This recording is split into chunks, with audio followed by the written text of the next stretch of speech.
Sino bang pinakamatutuwa sa pagmamahalan ng mga magkakapatid, kundi ang mga magulang, di ba?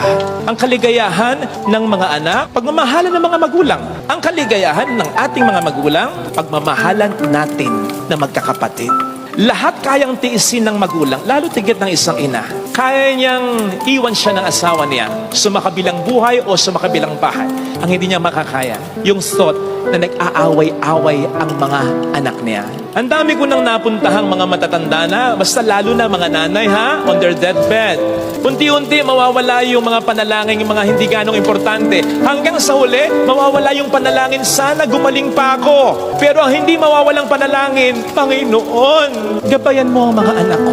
Magkasundo sana ang mga anak. Kasi ang magulang, lalo tigit ang isang nanay, bakit siya natatakot mamatay? Kasi alam niyang walang ibang pinakamakapagmamahal sa anak niya, kundi siya lang. Swerte kung yung anak niya makakatagpo ng mabuting asawa o may bahay. Pero hindi mo kadugo yan eh. Kaya napakapalad ng ina at mamamatay siya ng payapa kung alam niya nagmamahal at nagmamalasakitan ang mga anak niya. Okay na to?